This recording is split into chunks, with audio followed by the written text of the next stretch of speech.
हैं सी न्यूज भारत। मैं हूं आपके साथ आकांक्षा यादव। वक्त हो चुका है न्यूज बुलेटिन का और आज इस न्यूज बुलेटिन में हम बात करेंगे कि कहां 10 यूनिट का बर्न वार्ड अपनी दुर्दशा पर बहा रहा है आंसू, कहां छलका किसानों का दर्द और क्यों है सपा नेता को जान का खतरा। ये सब जानेंगे विस्तार से, तो आइए निगाह डालते इस वक्त की खास खबरों पर। चतरा सदर अस्पताल में आगजनी के शिकार लोगों को समुचित चिकित्सा व्यवस्था मुहैया कराने के उद्देश्य से 1,35,00,000 की लागत से बनाए गए 10 यूनिट का बर्न वार्ड अपनी दुर्दशा पर आंसू बहा रहा है।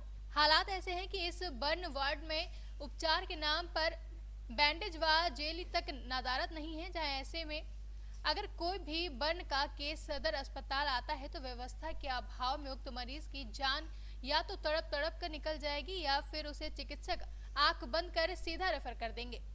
अन्यथा अगर किसी डॉक्टर ने उपचार करने का रिस्क उठाया तो या तो जेली से लेकर गौज बैंडेज तक की व्यवस्था उन्हें अपनी जेब से वहन करना पड़ेगा या फिर मरीज के परिजनों की जेब कटेगी। यही हाल मच्छरदानी के मामले में भी है, जहां ज्ञात हो कि जिले की 10 लाख की आबादी को अप्रत्याशित बर्न जैसे केस होने वाले मामले में पीड़ित को उपचार व्यवस्था मुहैया कराने के उद्देश्य से 10 यूनिट का यह बर्न वार्ड सदर अस्पताल परिसर में बनाया गया था, जो एयर कंडीशनर, वेंटिलेटर सहित अन्य सुविधाओं से लैस है। इसका उपलब्ध करवा देते हैं, लेकिन फिलहाल ऐसा कुछ नहीं। बर्न के लिए न सिल्वर सल्फाडाइन है, न जेली है, और दूसरा चीज़ है कि ड्रेसिंग रूम में एक पीस भी ग्लव्स नहीं है।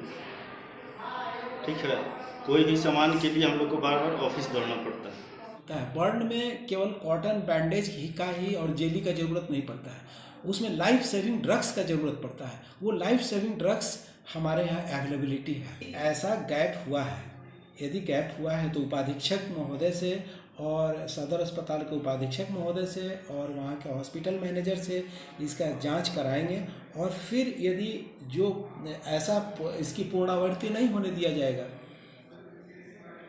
जांच करेंगे, यदि नहीं पाया गया कि सचमुच में ऐसा आया है गैप, तो पूर्णावृत्ति नहीं होने दी जाएगी। सरकारी के बारे में तो मैंने अभी तुरंत आपसे कहा कि इसका भी नियमानुकूल उसको परचेज करके वहाँ मुहैया कराया जाएगा, यदि नहीं है तो। चतरा से सी न्यूज संवाददाता शाह फहद अंसारी की रिपोर्ट। झारखंड का सबसे सुदूरवर्ती और अत्यंत पिछड़ा जिला चतरा है। इस क्षेत्र की एक बड़ी आबादी खेती पर निर्भर है। खेती कर लोग अपना जीविकोपार्जन चलाते हैं, जहां केंद्र सरकार ने देश के 111 पिछड़े जिलों में चतरा को 109वें स्थान पर जगह दी है। केंद्र सरकार 3 साल के लिए 50 करोड़ रुपए फंडिंग करती है ताकि मूलभूत सुविधाएं लोगों को मिलें, लेकिन धरातल पर कुछ भी नजर नहीं आ रहा है। किसानों के हित की बात करें तो जिला प्रशासन इस फंड का सदुपयोग नहीं कर रहा है।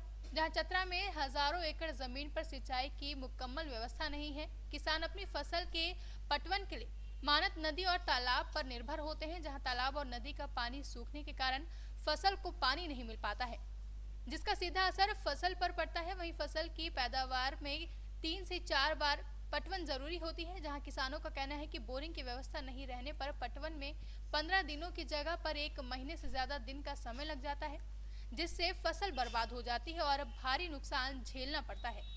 वहीं चतरा में आज भी फूड ग्रेन गोदाम के अभाव में हर साल किसान के अनाज को चूहे चट कर जाते हैं। इस डर से किसान औने पौने दाम पर अनाज को बेचने को मजबूर हैं। न किसी तरह का साधन है, मिट्टी के तेल से हम लोग पटाते हैं और इतना परेशान हो जाते हैं और उतना मूल्य भी नहीं मिल पाता है। और मैंने कि सरकार की तरफ से किसी न किसी तरह का कोई सुविधा नहीं।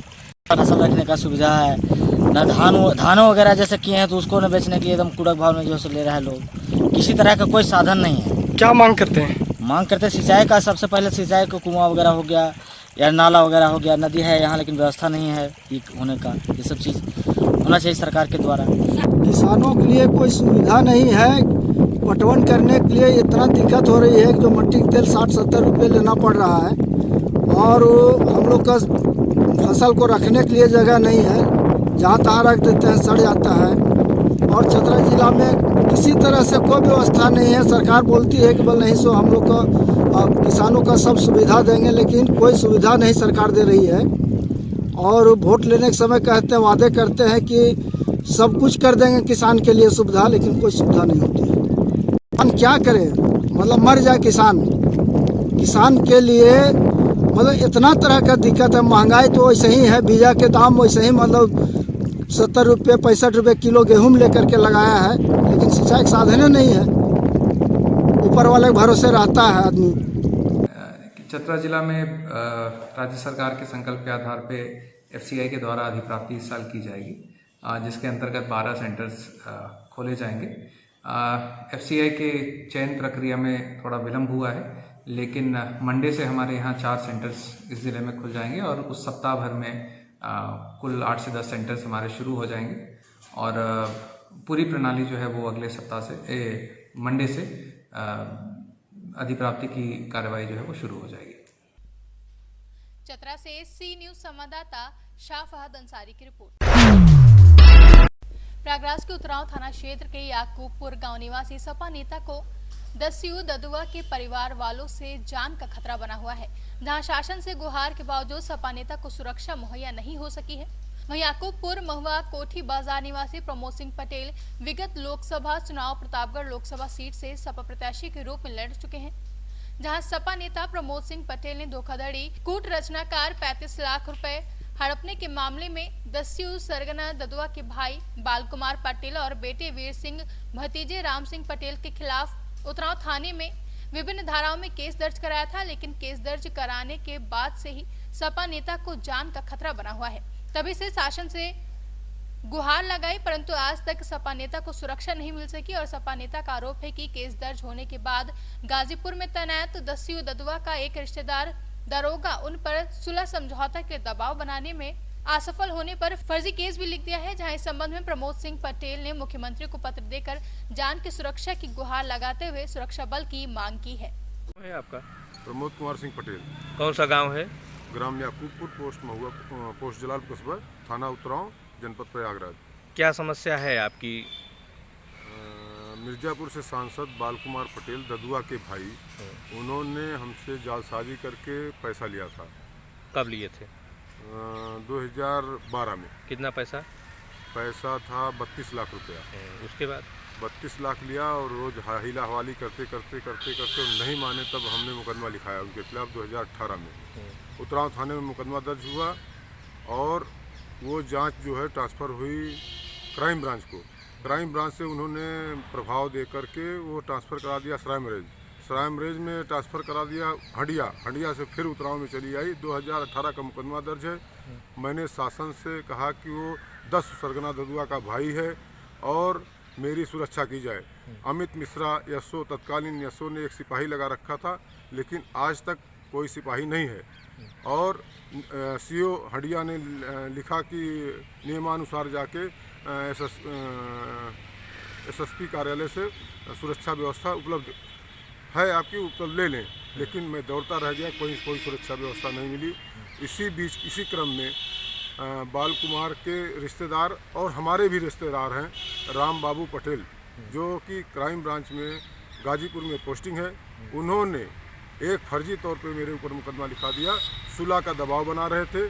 2018 से ही कह रहे थे सुलह हो जाओ, नहीं मार दिए जाओगे, लेकिन हम सुलह नहीं हुए, ना ही कोई सुलह की बात हुई। मैं तो चाहता था कि जो मुकदमा दर्ज हुआ है उस पर जाँच हो के आवश्यक कार्रवाई हो और उनकी गिरफ्तारी हो।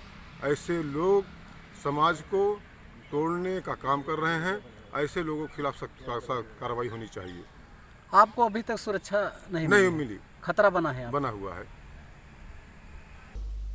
प्रयागराज से सी न्यूज संवाददाता रणविजय सिंह की रिपोर्ट। सौसर में सांसद नकुलनाथ पिता कमलनाथ के साथ प्रथम आगमन के लिए पहुंचे, जहां हर चौराहे पर उनका भव्य स्वागत किया गया। बता दें कि पूर्व विधायक अजय चौरे की भाजपा में वापसी के कारण सौसर विधानसभा में हलचल मची हुई है। वहीं शगुन कार्यालय सौसर में कार्यकर्ताओं को लेकर एक बैठक हुई, जहां कार्यकर्ताओं में असंतोष व्याप्त है। सौसर से सी न्यूज संवाददाता संजय कामड़े की रिपोर्ट। मामला पिपरा थाना क्षेत्र के रतौली पंचायत भूतही नदी का है, जहां लंबे समय से रतौली एवं जरौली गांव के बीच संपर्क जोड़ने में 2 टूक किए हैं। आज तक किसी भी प्रतिनिधि के द्वारा यहां अनसुनी करते हुए बरसात के समय ना तो संचालित किया गया और ना ही यहां पर पुलिया बनाया गया, जबकि दोनों तरफ पक्की सड़क का निर्माण करके मात्र एक पुल के लिए तरस रही है। भूतही नदी जरौली रतौली अधिकारी एवं पदाधिकारियों से कितने निवेदन करने के बाद भी यहां की जनताओं को कोई सुविधा नहीं मिल पा रही है। सुपौल से सी न्यूज संवाददाता पंकज कुमार की रिपोर्ट। फिलहाल के लिए न्यूज बुलेटिन में बस इतना ही। देश और दुनिया की तमाम बड़ी खबरों के लिए जुड़े रहे सी न्यूज भारत के साथ। हर खबर आपके साथ, आपके हाथ।